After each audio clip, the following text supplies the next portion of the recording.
aquí en mi pueblo. Y noto que hasta la luna no quiere marchar. Hola, nuevamente nos encontramos en Personaje con los amigos 4K. En esta ocasión tenemos a una persona muy especial en Sabana Larga y que te aseguro que cada uno de los artistas de aquí han pasado por aquí. Estamos en Esoluz Producciones con mi amigo Ezequiel Olmos. Bienvenido a Personaje, Ezequiel. Bueno, muchas gracias, Alex, por la invitación.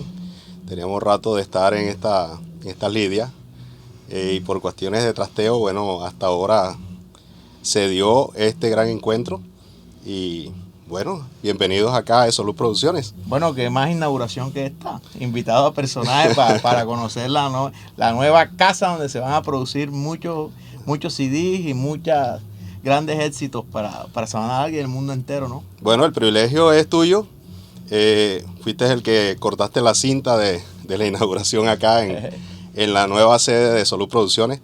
Para los que no saben dónde está la nueva dirección, es en el barrio Las Colinas, de acá de Sabana Larga, exactamente en la calle 21B, con carrera 32. Dirán, bueno, ¿dónde queda eso? Y queda lejos, güey. No, o sea, la referencia es el parquecito de Las Colinas.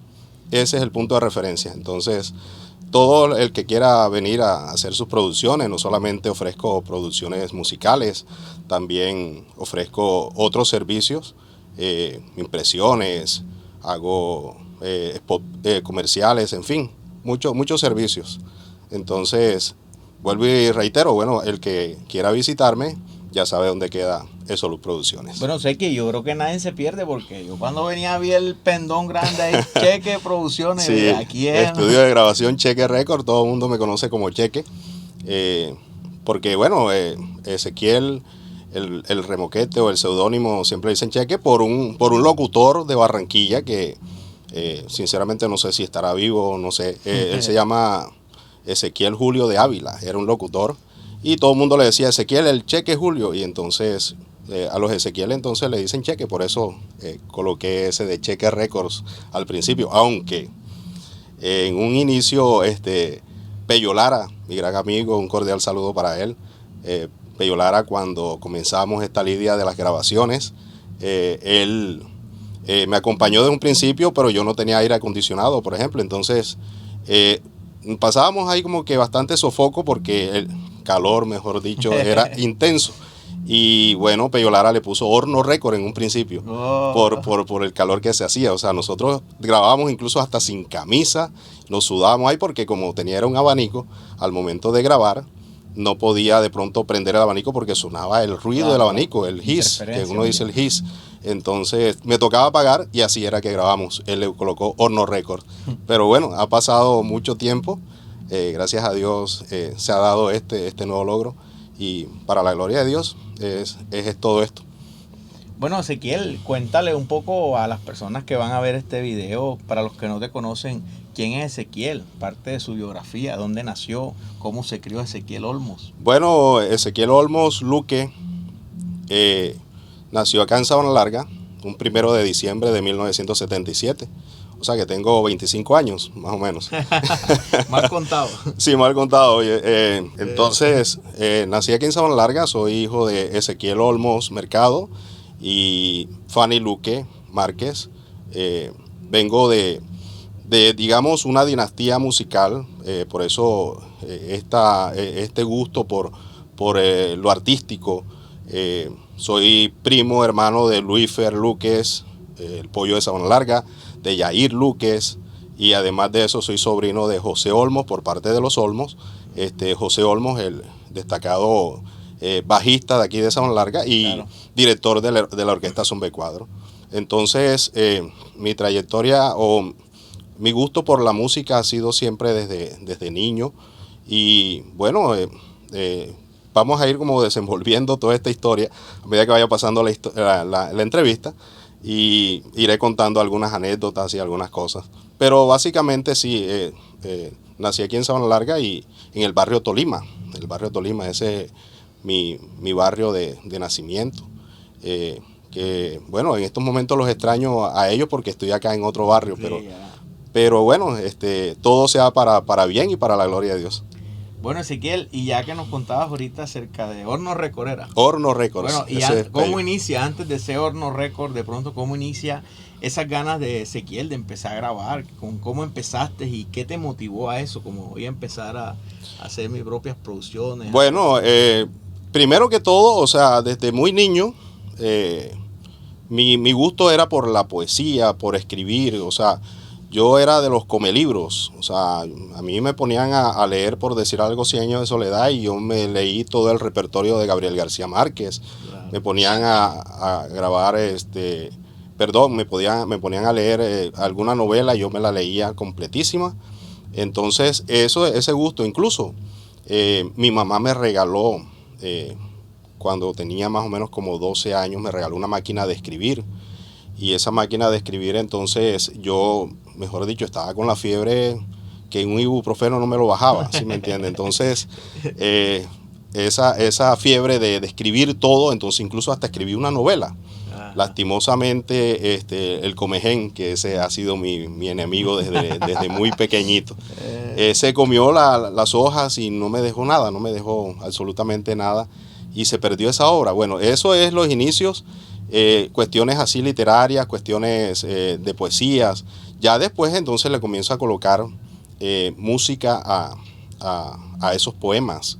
Le comienzo a hacer música y bueno, no me canso de reiterar siempre, darle el crédito a Mañe Mercado, que en paz descanse, mi gran amigo, mi compadre, que fue el que me guió por el camino de la composición y eso, y andaba con él en los festivales y todo eso. Pero la cuestión de grabaciones fue porque mi mamá compró un equipo de sonido. Ese equipo de sonido era el último en Guaracha en ese momento. Era el equipo de sonido que tenía.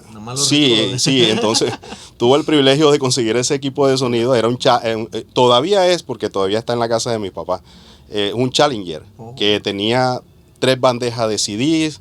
Tenía tocadiscos, tenía 2 caseteras. Entonces, ¿qué pasó? De que aquí en Sabana Larga no había quien grabara. Resulta de que se estaban preparando para un festival en Valledupar. ¿Quién se estaba preparando? Mañe Mercado, se estaba preparando Rafael Urueta, Rodo Pacheco también estaba, que quería participar. Eso pesado. Sí, cuando eso estaba, mejor dicho, que no había donde grabar, entonces vi la posibilidad de que arranqué con ese proyecto de montar un estudio, claro, en la sala de la casa con el equipo de sonido. Entonces, ¿qué hice? Bueno, busqué los micrófonos, ni siquiera eran míos, los presté.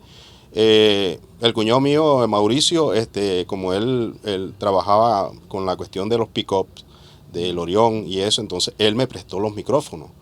Resulta de que, ¿qué hacía yo? Compré 2 cassettes de audio. Entonces comenzábamos a grabar con los 2 micrófonos los conectados, porque incluso el equipo de sonido tenía para entrada de 2 micrófonos. O sea, eso era la novedad, porque en realidad no había un equipo de sonido que tuviera sino solamente un solo micrófono, y eso sí lo traía. Pero entonces, en ese entonces, me prestaron los 2 micrófonos. Entonces, ¿qué hacíamos? Grabábamos primero el acordeón y la voz. Entonces, por decir algo, el que se llevó el crédito o el privilegio de la primera vez que se grabó fue Rafael Urueta. Entonces, con Pello Lara. O sea, como dice, Pello Lara cobraba el tiro a esquina y cabeceaba y todo eso, y tapaba el gol, porque él era el que tocaba el acordeón, tocaba la guacharaca, tocaba la caja. Resulta de que cuando Rafael Urueta grababa, entonces lo que era, primero los 2 micrófonos, entonces grabábamos el acordeón y la voz. Entonces, bueno, ese cassette ya quedaba con esos 2 instrumentos. Luego, entonces, yo ponía el cassette a reproducir y se escuchaba entonces eso lo que habíamos grabado, y entonces conectaba los dos micrófonos para grabar la caja y la guacharaca. Y ahí se ensamblaba, entonces, como quien dice, en un cassette quedaba grabado solamente la voz y el acordeón, y en el otro ya venía todo el conjunto completo.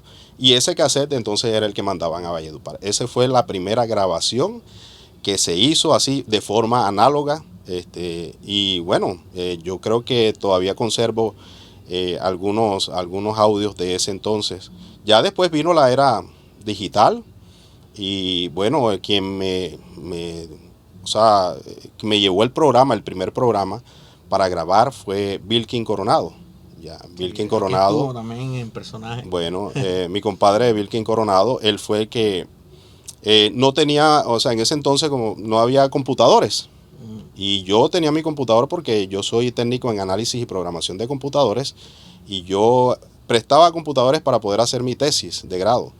Pero después hice como que todos los esfuerzos y entonces compré mi computador. Entonces cuando eso eran nada más 10 gigas de disco duro, eran 4 de RAM, o sea, era un equipo de computador. 256 sí, megas. eso eran muy básicos. Entonces yo tenía ese computador pero para hacer mi tesis. Y luego entonces el compadre Vilkin me dice de que había conseguido un programa para grabar, pero grabar placas y propagandas y eso.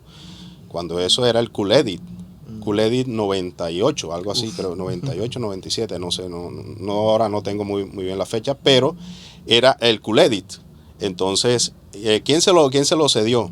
Un primo de Carlos Guerrero, de mi amigo Carlos Guerrero, un primo de él, me acuerdo yo que le dicen DJ Harvey. Entonces, Vilkin habló con él, le dijo, bueno, pásame ese programa, pero no tenía dónde guardarlo. Entonces, el muchacho lo tenía incluso cuando eso era disquete, o sea, lo teníamos en disquete. Entonces, él me trajo los instaladores y me los copió. En un disquete me lo copió al computador. Yo lo instalé, pero entonces, como quien dice, no tenía ni la menor idea de cómo comenzar. Entonces, Harvey sí tenía como que ese conocimiento básico. Y no es como ahora de que uno no sabe, pero busca en YouTube un tutorial y ahí está la respuesta. Y bueno, uno no se vara, pero en ese entonces era cacharrear, tocar aquí, hundir botones, hasta que di cómo grabar, cómo ponerle los efectos. O sea, mejor dicho, yo ni dormía porque estaba como con juguete nuevo y esculcando. Resulta de que yo no tenía de pronto mucha capacidad para grabar de pronto multicanales. Entonces yo lo que comencé a hacer fue grabaciones de voces. Yo no hacía voces comerciales todavía. Comencé a hacer grabaciones así básicas, probando. Y luego entonces para grabaciones así de instrumentos, eso no tenía el conocimiento. Pero aquí en Sabana Larga, la persona que tenía un computador, mejor dicho, potente de ese entonces, era Guillermo Lara. Guillermo Lara, como andaba en la cuestión de su fundación por los pueblos, que se llama Ayúdanos a Ayudar, él entonces tenía un computador, pero bastante sofisticado. Guillermo nos prestaba como que el computador y nosotros entonces nos grabábamos. Y todas esas grabaciones que están por ahí de los long plays de Guillermo Lara y Zap Vázquez, que están sonando en las cantinas, en los pueblos, esa transferencia de LP a CD o a medio digital, eso lo hicimos entre Cheo y yo. O sea, buscamos un plato, Guillermo se buscó por todo Sabana Larga los long plays, porque habían unos long plays que sonaba, por ejemplo, 5 canciones bien, pero entonces la última ya estaba rayada, porque eran los discos. Entonces Guillermo se buscaba 2 o 3 long plays de cada producción, por ahí en las cantinas de aquí de Sabana Larga, y entonces se las prestaba y nosotros hicimos toda la transferencia de los 7 long plays que ellos tenían en ese entonces. Entonces esa amistad de Cheo, de Guillermo, Vilkin, de Carlos Guerrero, del primo de Carlos, entonces ese fue como que el punto de partida de toda esta locura que nos llevamos ahora. Entonces eso básicamente es como la historia de los inicios ya después ha venido como evolucionando muchas cosas más y bueno, gracias a Dios estamos aquí y tenemos un reconocimiento de pronto no solamente aquí en Sabana Larga, sino en la región por todas las cosas que se hacen. Y si es así es porque hemos hecho las cosas bien.